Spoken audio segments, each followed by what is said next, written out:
Starting off with jumping jacks to increase body temperature and heart rate. To get your body nice and warm, choose a lower impact version on the right if you have any joint aches or pains. Still trying to warm up the chest and shoulders here by externally rotating the arms, so thumbs pointing behind you as we open up the chest, or you can continue to go overhead if you'd rather do that.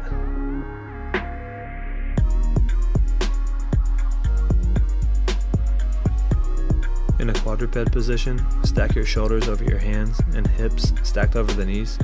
As you arch your back, retract your shoulder blades as you look up, then push into the ground, rounding your spine and squeezing your glutes as you look down.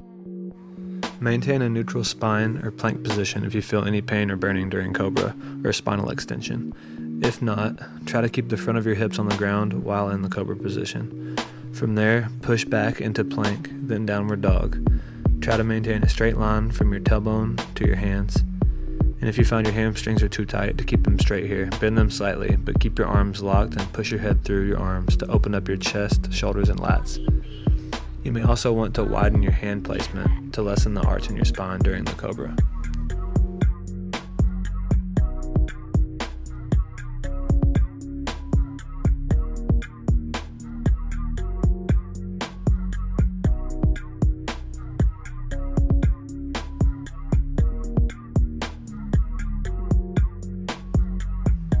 Same thing applies here. If your back is sensitive during extension, just maintain a plank position as you go into T rotation. Keep your feet wide for a stable base of support, as one arm will support your weight and the other opens up above. Externally rotate the top arm so your thumbs point behind you each rep, and focus on keeping your core braced as you transition to each side.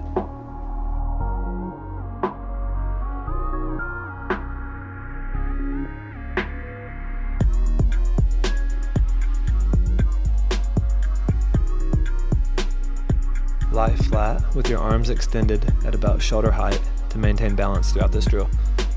Keeping both legs straight, lift one leg while driving the heel of the other foot into the ground. The main focus here is our T-spine or upper back mobility. As your leg moves left and right, always keep your shoulder blades glued to the ground. Don't worry if you can't get your leg all the way to the ground yet. To start, pick your shoulder blades slightly off the ground to engage your core. Picking your foot up only a couple inches off the ground, try to get it as close as you can to the opposite hand. We should feel a good stretch in the hamstrings and possibly some muscles in the lower back.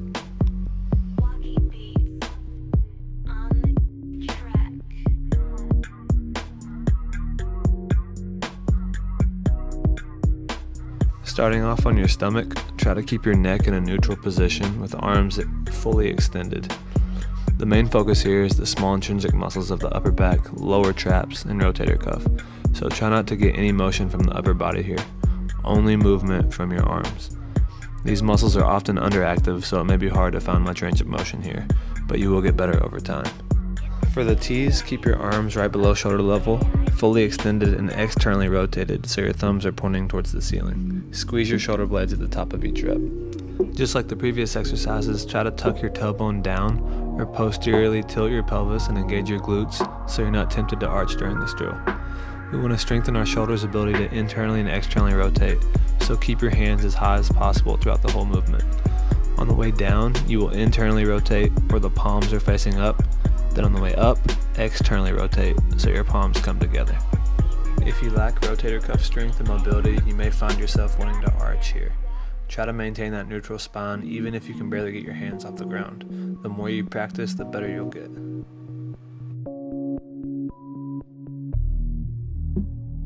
These are one of the best exercises you can do for spinal health and stability. In a quadruped position, as you raise one arm, you'll simultaneously raise the opposite side leg. While moving both limbs, the top priority here is not allowing the upper or lower back to move at all. Lock the lower back and hips into place by engaging your core and trying to get full range of motion within your shoulder and leg each rep. So full shoulder flexion and hip extension, glute contraction.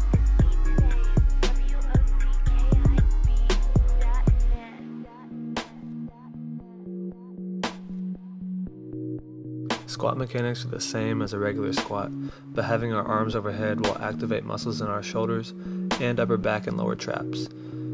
Adjust your foot placement according to your body type and rotate your feet out slightly. In the squat, you want to keep a flat upper and lower back. Try to keep your arms locked out directly overhead to work on your shoulder mobility. Maintain a neutral pelvis position so your back isn't rounded or arched during the squat. And as you descend, your hips and knees will flex at the same time. Just be sure your knees track directly in line with your feet.